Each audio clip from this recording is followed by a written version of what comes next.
Welcome to Sew Over 50's daily podcast on Sew Organised Style. Sew Organised Style podcast acknowledges traditional owners of country throughout Australia and recognises the continuing connection to lands, waters and community. We pay our respects to Aboriginal and Torres Strait Islander cultures and to the elders past, present and emerging. A big sponsor shout out goes to our two podcast friends and sponsors. The Australian Sewing Guild, who has been our Monday Daily Series regular, is now a sponsor of Sew Organised Style podcast. Go to ozsew.org to check out the online workshops, sew-alongs, skills library and more. Our second sponsor is Tatiana's School of Couture as she launches it online. Go to her website to see her new online sewing classes and patterns. Yes, it's Thursday. Let's give a warm welcome to the official Sew Over 50 blog writer, Susan Young, from Susan Young Sewing. Hi Maria, how are you? Good, how are you? Yes, not too bad, still surviving, thankfully.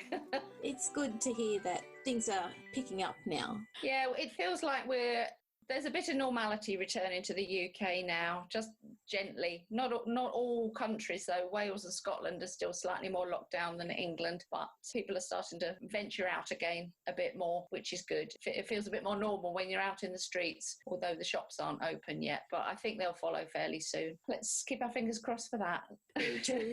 So today we're going to talk about your most recent blog post for Sew Over 50. It was all about buying fabric when it comes down to it. That's right. It started off that Judith and Sandy were approached by a follower who asked whether anybody else had had the problem that she did, where she'd bought some fabric and she'd spent time making a beautiful garment with it that she was very happy with. And then after 2 or 3 goes through the wash, the fabric had turned into something really rubbishy and it was so disappointing, and she didn't know whether it was, as so often is the case with sewing, was it something she'd done, well rarely is it, or was it the fabric in the first place? So that prompted the discussion on the Sew Over 50 feed of, is there any such thing as cheap fabric? Is it always rubbish? Or therefore, is it better to spend more money on fabric? Is expensive fabric always good? So there were a huge range of comments on the post, and cheap over expensive was just one of the points that came up. So I waded in early on because having been sewing for, since the age of 11, so that's 46 years, I think. It means that over that time, I've sewn with a massive number of different fabrics. And you can't quickly learn some of the things and some of the experiences that I have in that amount of time to know whether the fabric you have in your hand is a good fabric or not. Sometimes it is and sometimes it isn't. And just so that our listeners understand, your sewing experience is more than just someone who sews for themselves. That's right. So over the years, I have worked in bridal and evening wear was my specialist background. I worked for an evening wear company when I first left college. And then when my children were small, I worked for a small bridal company near where I live. And we used to use some beautiful fabrics there, not super high end, but nice fabrics. So I've worked with fabrics across the spectrum, really. So in my day-to-day sewing, back in the past, I didn't have a lot of money to spend on fabrics, so I had to choose wisely. There wasn't the amount of choice then, because home sewing, home dressmaking was really in the doldrums. After I left school, it started to be a subject that was not being taught properly any longer. I'm sure many people who are listening to this will identify with that. We had a good education in needlework, and the younger sewers who are coming along didn't necessarily. So unless they had somebody like their mum or their gran or an auntie to teach them, the newer sewers are coming at it with nothing really to base their choices on. Yeah. Other than the media that are feeding them images of beautiful fabrics, and they've got money to spend, so they want to spend it. They're being convinced that an expensive fabric, it may not be what it is appearing to be at times. And particularly with internet shopping, what is even more so at present, it's very difficult to tell whether the fabric you're buying is as good as it ought to be for the price. To my mind, if I'm spending about £20 a metre, I'm not sure what that would be in dollars, but £20 a metre is quite pricey. It's around about $40 a metre here, I think. Is it? So yeah. that would be pricey? Yes. I would expect that to be a decent quality fabric, and that isn't always the case, I don't think. Yeah. I think you can get bargains. There are lots of ways of doing that. Just because they're cheap doesn't mean they're rubbish. This is such a difficult thing to try and explain to newer sewers, isn't it? Do you find yourself ever trying to? I haven't had to really explain it, but my purchase preference are remnants, because that's where I can apply my understanding of what is a good quality fabric over one that isn't, especially when it's the last part of the roll. And because I'm short, I can get some value out of it. That's why I love remnants, and it's a challenge. However, the reason I wanted to make sure that our listeners understand your background is because you do have quite a depth of knowledge and understanding of what a good fabric is, what good fabric value you can find if you understand fabric, fibres, weave, and the things that manufacturers can put into fabric that can make it seem good quality, but after a couple of washes, like, we've already seen, it ends up looking like a thin dish rag, and that's not what you bought. No, it isn't. They can be quite artful, and it's always been like this. This isn't a modern thing. It's not new. It's always been like this, that there will be manufacturers of fabric that are just cheap as chips. They will use a lot of dressing, sort of starch, or the dye itself will make it seem like a decent cloth with a bit of body to it. As I said in the blog post, after a couple of washes, that comes out and then it turns into a dish rag, and it's really not very good. Things that have got... So polyester cotton used to be about all you could get. We're talking about 15, 20 years ago, when home sewing was really in the doldrums. In my experience, and I can only talk from my experience, obviously, living in an area that doesn't have a textiles heritage, then I could only get what was in the shops locally. The reason I say about textiles heritage is because in the UK, there are areas up in the north, more specifically, where they had the cotton trade. There was a lot of woolen cloth produced, and also in Scotland, in the islands. I touched on this in the blog. Yes. So people in those areas had the mill shops and things that they could probably go to and get wonderful quality fabrics when the rest of us weren't able to. But you touched on buying remnants, and mill shops and have bargains because they've got the ends of rolls, they've got bolt ends, ends of lines. Yeah. All of those things you can get in those places, and they're probably going to be jolly good value. Now, that doesn't mean they're cheap, though. It just might mean they're cheaper. Correct. Than their original cost. So it depends what you want your textile, your fabric for, and then you have to weigh up whether that's a good price and you want to snap it up, or whether it's still a little bit pricey, but you know that it is such good value for what it is, that it's also worth having. So I can see you're wearing your beautiful Chanel French-style jacket there. And you can get some gorgeous tweed fabrics, like Linton Tweeds here in the UK, who make for Chanel, have done for decades. Yeah. And they make beautiful fabrics, and you can buy directly from them still. So you could make yourself your own jacket in a fabric that you know a Chanel jacket could also be made in. And they're not cheap. They're, I don't know, I'm guessing now probably between 60 and 80 pounds a metre, maybe not as much as that directly. Direct, because I've been looking at the Linton Tweed website. Oh, have you? Yes. They range from about £42 and as low as £18 a metre. Okay, so that actually Yeah, I think that's very reasonable for the quality they're likely to be. So the 18-pound ones, they've only usually got a couple. And then I'm speaking from my experience here in Australia. When I've bought from them, they'll be here within 4 days. Really? Yes. That's impressive. I'm happy. I don't buy that often, but, they sit there. No. And then when we came to the UK, probably 6 years ago now or more, we actually went up to Carlisle and I bought a few pieces from the shop. Did you? Gosh, I've never been, I must admit. Yeah. There was a period of time where I wasn't sewing, quite a long period of time where I wasn't sewing, so I wasn't going to places like that looking for fabric, whereas now it's become my big hobby is going out looking at fabric.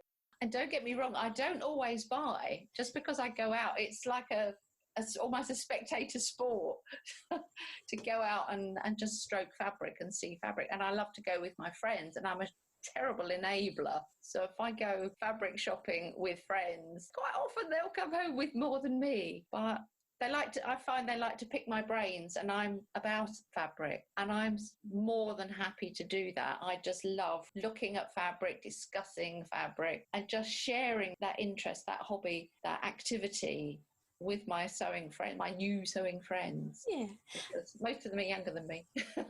We're all different ages, and it's good that we all can communicate about the same thing, which is fabric and sewing. So it's lovely. So, Susan, in your blog post, you brought up your general rule of thumb, and there were 3 points that you suggested people should think about when they're buying fabric. Yes, these are the ones that I apply, and I think anybody else could as well. So the first one, and I think it's the most important one, is, do I like it? And so if you like it, then you're already halfway towards thinking I might buy it. But then I think the next one you really should consider is it fit for the purpose that I intend it to use it for? And this one is one of those areas where you start to learn what is appropriate for what you want to make with it. So you might pick something to make a jacket with, but then discover that it's just too thin, or it's the opposite, much too thick, or is it going to fray really badly? Or if I want a waterproof jacket, is this fabric waterproof? If it isn't, can I make it waterproof? There's a number of factors it's good to take into account. If you're just simply making a blouse or a top, then you probably don't need to consider these things. But if you're starting to get into the more experimental, to push yourself more with the techniques that you're learning, you will start to encounter. So if you're going to make yourself a jacket or a coat, there's very different techniques, or evening wear. There's very different criteria start to need to be applied to having a successful make at the end of it. Yeah. So I'm not saying that you shouldn't experiment, because you can. That's what designers do. They push the boundaries, but designers tend to do it within knowing what kind of result they're likely to get. Whereas a fairly inexperienced sewer might come at it thinking, oh, well, I'll just try this fabric for that. And then they work really hard and make what is technically a lovely garment, but actually is not fit to go out in. And then that's so upsetting when you spent so much time on it. So I really do urge you to consider what is fit for the purpose. Do some research, because again, it might come down to, well, how much do I spend per metre on the fabric required for this item? Let's say a jacket. Do you spend a lot of money on a beautiful Linton cloth, or do you have a look round and see if you could do it in something else? You could do it in a corduroy or a chino or something. To be honest, I'm making a jacket at the moment, and it's the first time I'm making this pattern, and I don't want to cut it straight away in the cloth that I bought, because I did invest in some lovely corduroy from Merchant and Mills,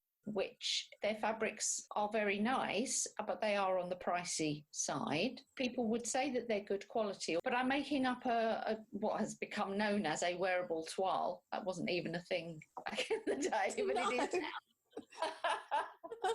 It's just you made a first version. It didn't have a name. And I'd got some nice fabric that I got from the famous Man Outside Sainsbury's, in Walthamstow Market, and it's really nice fabric. He said it was wool, had some wool, but it's very fine wool. And I don't disbelieve him, because I've had some really lovely quality fabrics from him. I think he gets them from the factories and manufacturers in his area, and he's able to get top quality fabrics, which are obviously what they don't need in their workrooms. So I've got this fabric which will look perfect, and it does have a nice amount of body, but it is very fine. So I've actually had to mount it onto something else. I'm backing it onto lining. I'll do a post about it eventually, so you'll get to see what I'm talking about. In other words, the first fabric I want to use is not entirely appropriate for the pattern.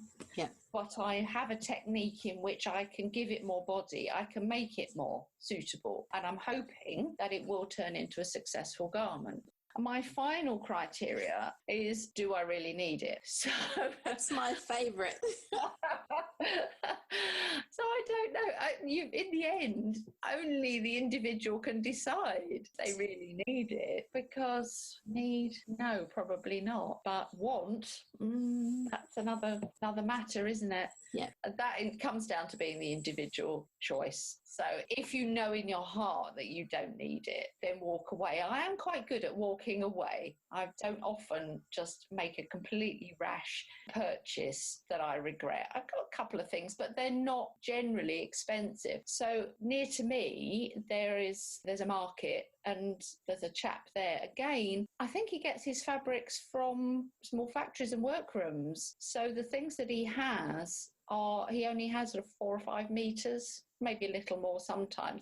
But I've had some terrific fabrics from him, really interesting prints on them, decent quality, and you can feel them. That's a whole new area that's opening up, is a bricks and mortar shop over online. We've had people on our podcast who have also said when they do online shopping, they get swatches. But then the issue there with swatches is by the time they end up making the purchase, the fabric's gone. Have they sold out? That is a tricky one. And I would always suggest, if possible, to get a swatch. That said, I don't tend to do it. But then I don't buy that much online. I do blog on behalf of a fabric company here in the UK. Yeah. And the reason I'm happy to do that is because I have seen them at a couple of shows. So I've seen the fabrics at that time anyway, because obviously there's new stock coming all the time.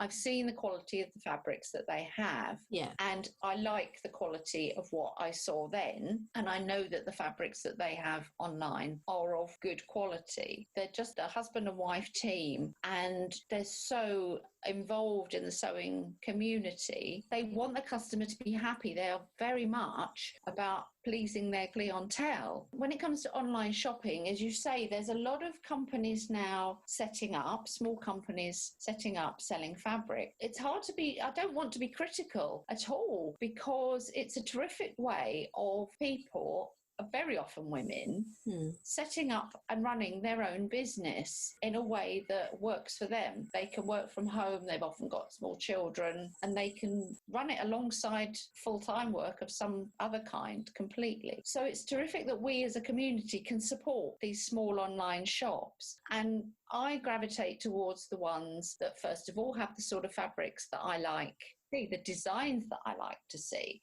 And then when I know what the quality of their fabric is like, then I'm happy to support them and to promote them. I don't get paid for it, but I do get provided with the fabric that I make the garments with. And I'm happy to do that. I make no apology for that, because they're quality fabrics. And you get the freedom to be able to make something that you will wear and that you will be happy to wear. Yes, that's a really nice position to be in. They also have quite a wide team of people, which is another reason I like being part of the team for that company, because they've got quite a broad base of experience and ages and interests and likes and dislikes in fabric. So their blogging team is diverse, which I think matters, because it comes back again to the So Over 50 issue, doesn't it? We want to see ourselves represented, and I do that's why I put myself out there.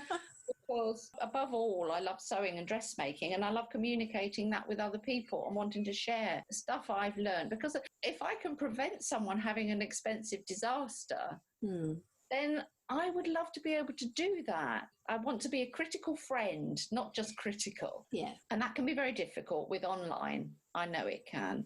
But I still love a bricks and mortar shop, and I'm sure many people do, because you'll get a level of support in a shop. Often they're run by a person or people who've had that shop for decades, and it must be really tough for them right now, particularly if they don't have an online arm to the business. It's really lovely when you go to a retailer, fabric retailer, and it is family, and you know, you've known them for so long. And I'm still really thankful that the family that run Minerva still allow me to do my monthly commitments, so I have no problems with that. Yeah. How long have they been running, do you know? It was Vicky's mother who bought it, because I think she was working there, so it's been handed from mother to daughter. Okay. I went there when I first started blogging for them, and I met the whole family and all the people who work there. It's huge, but it's still a family company. Yeah. But that really matters, doesn't it? Yeah. It really matters. Because I blogged for them as well. Not as often as you, but the email is always from Vicky. It's always, and she replies personally. Although you get the group email, she then always replies personally, doesn't she? And you can feel like you're having a conversation with someone. And to me, that really matters. It's not a faceless big company. Yeah. When there have been instances that have happened locally that we hear about in Australia, I'll actually send a note to Vicky saying, are you guys okay? And she'll respond straight back. So that relationship is there, and I'm happy to keep it that way.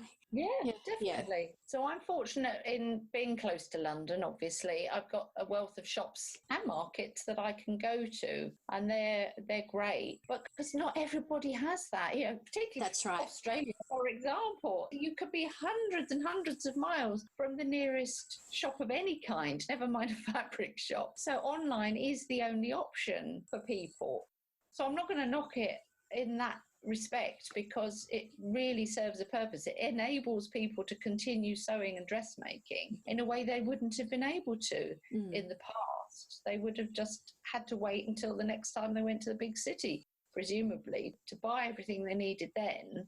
And then that was that. You know, we were spoilt with the luxury of being able to get on the laptop, tip tap, and order what we require, trims and things, and then it all just arrives. So there is a place for it, and it's not going away. No. But it's just different. It's just different. But I do hope that bricks and mortar shops are able to continue as well, because nothing beats going in and feeling the cloth and chatting with the people that are in the shop. And I think the key thing that came out of the post that went up and your blog post about purchasing is that within the Sew Over 50 account and the people who follow it, there's a wealth of people who follow it who can give you advice if you want advice. And I think that's, again, one of the beauties of being involved with a Sew Over 50 account. Yes, definitely, because I'm always still learning things from my friends on there as well. So I wouldn't want anyone thinking, oh, she knows it all, because I absolutely don't. My area of expertise is quite different to some other people. I've hardly done any tailoring, for example, over my life, my career. So that to me is very much finding my way. But the difference is probably that because I've had a lot of other experience, I know what techniques I can probably bring into play. Yes. To enable a decent result. It won't be a complete disaster. So you're learning all the time. We're always learning. And I'm not afraid to ask the questions if I'm struggling with something. Or I'll just see someone else has done it a new way, a different way, and think, oh, actually, I'll try that. Exactly. Yeah, and exactly. I've got new techniques that my needlework teacher would have a fit if she knew I did some of the things that I do now. But they work. They mean you can speed things up, or you just get a better result, or it's more pleasing, whatever. So you're always building and learning, and I'm keen to do that. And it's good to be, as I've said, it's good that if you're getting involved and if you're contributing to the Sew Over 50 account, you can pick all that up. And you don't have to be next to each other, because you can DM each other and get involved in the conversations. Yeah, very much so. Susan, we've covered so much already with your blog post, and we've barely touched the depth of your blog post. So how about we continue on next week and talk about the rest of your blog post? That sounds good to me. Yep, I can do that. I can talk about fabric for as long as you like. Wonderful. So thank you again for being on So Organised Style, So the 50 Daily Podcast. You're very welcome. Thank you for inviting me. Look, always happy to have you, Susan. You know that. So have a lovely day, listeners. Bye. Bye.